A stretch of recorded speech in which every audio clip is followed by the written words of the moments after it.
नमस्कार दोस्तों, मैं आपके साथ फरदीन शाह। आप देख रहे हैं वर्क पैगाम। उत्तर प्रदेश में योगी आदित्यनाथ जी ने जो विधानसभा में बयान दिया है कि जो उर्दू पढ़ते हैं वो कठमुल्ला होते हैं, इस पर पूरे देश में सनसनी फैली पड़ी है और मुस्लिमों में एक तहलका फैला हुआ है। इस पर बात करते हैं आज दिल्ली की जनता से। आप मैं भारतवर्षी। जो उत्तर प्रदेश में योगी आदित्यनाथ जी ने कठमुल्ला शब्द किया है, जो उर्दू पढ़ते हैं वो कठमुल्ला बनते हैं, इस पर आप क्या कहोगे? देखिए, मैं तो एक बात कहना चाहता हूँ, उर्दू जो है वो एक देश की भाषा है, हिंदी जो है वो देश की भाषा है, संस्कृति जो है वो भाषा है, संस्कृत जो है वो भाषा है, अंग्रेजी जो है वो भाषा है, मराठी जो है वो भाषा है, तमिल जो है वो भाषा है, तेलुगु जो है वो भाषा है। सारी भाषाएं जो है ये एक देश की खूबसूरतियाँ हैं, अपने अपने देशों की खूबसूरतियाँ हैं। हमारे देश के अंदर प्रीवियस टाइम से जो योगी आदित्यनाथ जी आज देश के अंदर ऐसा अभद्र भाषा का प्रयोग कर रहे हैं, मुझे लगता है वो जिस संवैधानिक पद पर है उनको उसकी गरिमा के बारे में पहचान नहीं। चीफ मिनिस्टर की पोस्ट एक ऐसी पोस्ट होती है जो एक राज्य के राजा के रूप में होती है, और वो राजा ऐसा अभद्र भाषा का प्रयोग करता है। मुझे लगता है उनका किरदार अच्छा नज़र नहीं आता, उनकी सोच अच्छी नहीं है। जो देश के अंदर ऐसी अभद्र भाषा का प्रयोग करे वो चीफ मिनिस्टर कहलाने के लायक नहीं। वो चीफ मिनिस्टर क्या, एक ग्राम प्रधान समाज भी जो है ना, समाज भी उसका बहिष्कार करेगी। जो सामाजिक लोग होंगे ना, सारे लोग उसका बहिष्कार करेंगे, क्योंकि समाज इस चीज़ को नहीं चाहता कि किसी को अभद्र भाषा का प्रयोग किया जाए, चाहे वो मुस्लिम के लिए अभद्र भाषा हो, चाहे वो हिंदू भाई के लिए अभद्र भाषा हो, चाहे वो सिख भाई के लिए अभद्र भाषा हो, चाहे वो ईसाई भाई के लिए अभद्र भाषा हो। किसी भी समुदाय विशेष के लिए अभद्र भाषा का प्रयोग करना ना तो ये किसी लीडर के लिए अच्छा है, ना उसकी सोच के लिए अच्छा है। ये जो आज देश के अंदर, आप ये बताइए, उनकी राजनीति की कुर्सी, मैं एक बात कहना चाहता हूँ, उत्तर प्रदेश के अंदर 37 सीटें समाजवादी पार्टी लेके गई, इनकी गंदी विचारधारा के कारण, इनकी सोच के कारण। आप ये बताइए, देश के अंदर ऐसे ही तो बयान दिए थे प्रधानमंत्री मोदी जी ने, मुजरा, उल्टे सीधे शब्द दिए थे ना। ये प्रधानमंत्री जी मुजरा शब्द इस्तेमाल करते हैं, वो तो उनके चीफ मिनिस्टर हैं। बताइए, वो नु कहते हैं योगी आदित्यनाथ जी के अपने स्कूलों को तो, अपने बच्चों को तो इंग्लिश मीडियम स्कूल में भेज देते हैं और गरीबों के बच्चों को मदरसे में भेजते हैं, उर्दू सिखाते हैं। देखिए, मैं एक बात कहना चाहता हूँ, गरीब के बच्चों को आप ये बताइए, गरीब भी तो, ये एक भाषा है, उर्दू एक भाषा है, हिंदी एक भाषा है। मैंने क्या बोला आपके चैनल के माध्यम से, ऑन कैमरा मैं बोल रहा हूँ, भारतीय जनता पार्टी चाहती है देश के अंदर उत्पात मचाना। काम की राजनीति नहीं करते, डेवलपमेंट की राजनीति करिए, हिंदू मुस्लिम एकता की बात करिए, हिंदू मुस्लिम सिख ईसाई सारे बच्चों की शिक्षा की बात करिए। आप हिंदू के बच्चों के लिए शिक्षा की बात नहीं करते। आप हिंदू मुस्लिम में हिंदू के बच्चे को उलझाना चाहते हैं, मुसलमान के बच्चे को उलझाना चाहते हैं, सिख के बच्चे को उलझाना चाहते हैं, ईसाई के बच्चे को उलझाना चाहते हैं। आप उनकी समृद्धि की बात कब करेंगे? अब यूपी का इलेक्शन आने वाला ना, 2017 के अप्रोक्स, 2027 के अब आने वाला ना, 2027 में चुनाव होगा शायद, मेरे अंदाजे से शायद, हाँ 2027 में विधानसभा का चुनाव होगा उत्तर प्रदेश में। तो इसलिए उत्तर से उल्टे सीधे स्टेटमेंट देंगे। अब ये बताइए, किसी के लिए आप कठमुल्ला शब्द इस्तेमाल करेंगे? अगर किसी ने अगर आपको मैं गाली दूँ तो आप मुझे गाली सम्मान की दृष्टि से देखेंगे क्या? अब जब सम्मान की दृष्टि से आप नहीं देखेंगे तो आपके और मेरे बीच तकरार होगा ना। उससे क्या है, माहौल ख़राब होगा, माहौल ख़राब होगा ना देश के अंदर। वो बीजेपी देश का माहौल ख़राब करना चाहती है, माहौल ख़राब करना चाहती है, और देश की जनता समझती है।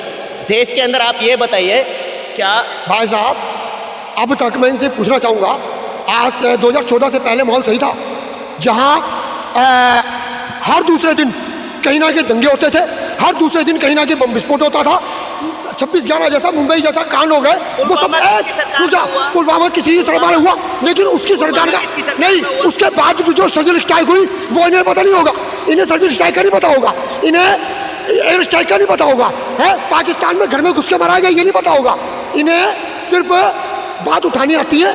अगर ये बताइए 2014 के बाद कौन सा झगड़ा हुआ है, कौन सा दंगा हुआ है? नहीं हुआ ना। मणिपुर में जो क्या कहा है लेडीजों के साथ अत्याचार कर जा रहा है, तो मणिपुर में राष्ट्रपति शासन लगा हुआ है, बंद है बिल्कुल राष्ट्रपति शासन, देखना ना मणिपुर की राष्ट्रपति शासन है मणिपुर में, क्यों है? इसीलिए है। देखिए मैं एक बात कहना चाहता हूँ, ये मणिपुर कितने दिन से चल रहा है देश के अंदर? 2 से 3 साल हो गए लगातार उसके वहाँ हत्याएं हो रही हैं, 2 समुदाय के बीच झगड़ा हो रहा है। देखने गए थे आप? देखने गए हैं आप? देखने गए हैं आप? वहाँ गए हैं देखने? ये बताइए आप वहाँ देखने गए हैं? आपसे ज्यादा चिल्लाना आता है मेरे को, आपसे ज्यादा चिल्लाना आता है मेरे को, आप बेवकूफ बना रहे हैं। आप बेवकूफ के अंदर पूरे जनता जान रही है कि मणिपुर के हालात बिगड़े हुए हैं, मणिपुर के हालात बिगड़े हुए हैं और भारतीय जनता पार्टी के हाथ में हाथ रखे बैठे हुए हैं। आप ज्यादा चिल्लाना चाहते हैं, देश की जनता को मिसगाइड कर रहे हैं आप लोग देश की जनता को मिसगाइड कर रहे हैं। चिल्लाना ये है ना बस, ये जब इनके पास जवाब नहीं होता तो ये चिल्लाते हैं। मैंने क्या कहा? आपने ऐसे क्यों बोला कि क्या ये मणिपुर हाँ मैं गया हूँ इसलिए कह रहा हूँ, मैं गया हूँ इसलिए कह रहा हूँ। ये मणिपुर का मैंने क्या कहा? भाई साहब प्यार की भाषा इनकी समझ में आती नहीं, प्यार की इनकी समझ में प्यार की भाषा आती नहीं। वो सीधी सी बात है कि जो जैसी भाषा में समझे उसे वैसी भाषा में समझाओ। देखिए सुनिए मेरी बात, मैं बताना चाहता हूँ आपके चैनल के माध्यम से, मणिपुर भारतीय जनता पार्टी के बीरेन्द्र सिंह मुख्यमंत्री हैं, वहाँ थे ना, वहाँ बीरेन्द्र सिंह मुख्यमंत्री थे ना, और भारतीय जनता पार्टी के थे। वहाँ भी डबल इंजन है और सेंटर में भी डबल इंजन लगा हुआ है, डबल इंजन की सरकार में।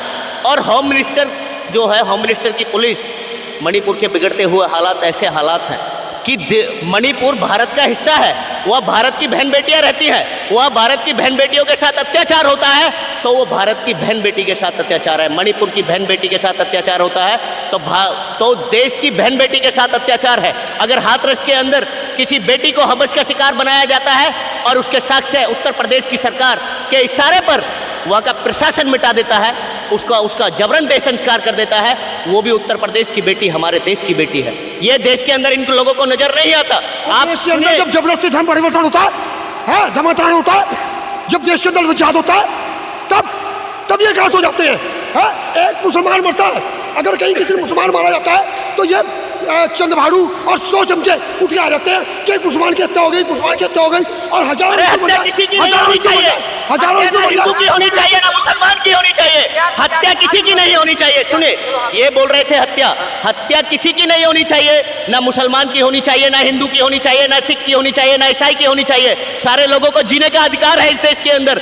आप उसको अगर किसी की हत्या हो जाती है आपके राजनीतिक बयानों, गलत बयानबाजी की वजह से, उत्तर प्रदेश के अंदर बहराइच के अंदर भारतीय जनता पार्टी की गलत बयानबाजी की वजह से वहाँ क्या हुआ ना, कितना माहौल खराब हुआ, और वहाँ सरकारी संपत्तियों को नुकसान पहुंचाने का काम वहाँ जो दंगाई लोग थे उन्होंने किया। ये इनको नजर नहीं आता, आप ये बताइए। नहीं, दंगाई जो है वो पाकिस्तान से आए थे, अफगानिस्तान से आए थे, जापान से आए थे, वो भी तो यही के थे, और वो सारे जो पत्थरबाज थे आज वो कहाँ है? जेलों के अंदर। जो दंगा करेगा वो जेल में जाएगा, चाहे वो मैं हूं, चाहे वो आप है, चाहे वो ये है। दंगाई भी तो हमारे बीच में पैदा हो रहे हैं। सुनिए दंगाई किसे कहते हैं आप?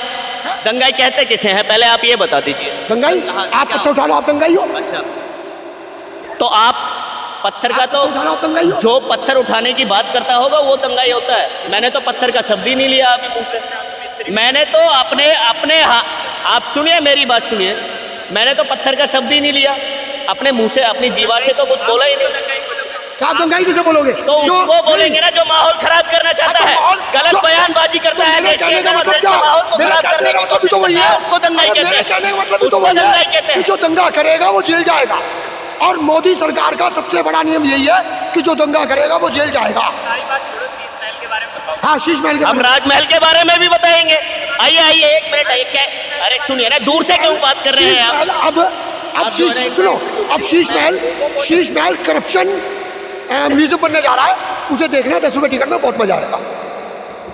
हम तो उसको भी देखने जाएंगे, राजमहल को, जो प्रधानमंत्री जी 6700 जोड़ी जूते रखते हैं ना जिस शीश महल के अंदर, और 2700 करोड़ का झूमर लटकाते हैं और 150 करोड़ की कुर्सी पर बैठते हैं और 8700 करोड़ का एरोप्लेन रखते हैं अपने पास, उसको भी देखने जाएंगे हम। तो उस राजमहल को भी देखने जाएंगे। वो सिर्फ पश्चिम ज्ञान से इनके पास खबर पहुंची है, वो खबर दुनिया में नहीं है। आज शीश पहन कर पूरी दुनिया जानती है। वो वास्तविकता वाला है।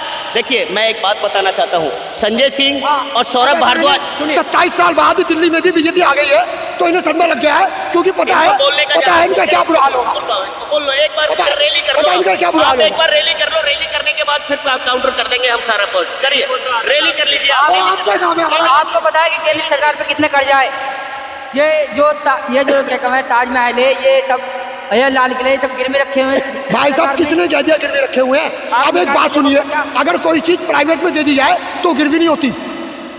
ये प्राइवेट, ये ठीक बोल रहे हैं, अगर प्राइवेट में दे दी जाए तो वो पूंजीपति को और पूंजीपति बनाना होता है। ये कहना चाहते हैं इस देश के अंदर भारतीय जनता पार्टी, ये चमचे हैं चमचे, और चमचों की समझ में कुछ नहीं आने वाला। भाषा का प्रयोग ना करें आप लोग। आप मुझे लगता है रमेश बिधूड़ी के चेला तो नहीं है आप? रमेश बिधूड़ी के चेला है क्या आप? राहुल गांधी के चेले, आप राहुल गांधी के चेले। राहुल गांधी के हम नहीं है, हम राहुल गांधी के नहीं है, हम राहुल। अरे सुनिए, आप सुनना नहीं चाहते, सुनने यही तो। क्या बोल रहे हो? क्या बोला आपने? क्या बोला? केजरीवाल क्या बोला आपने? केजरीवाल क्या बोला आपने? केजरीवाल के चेले हैं।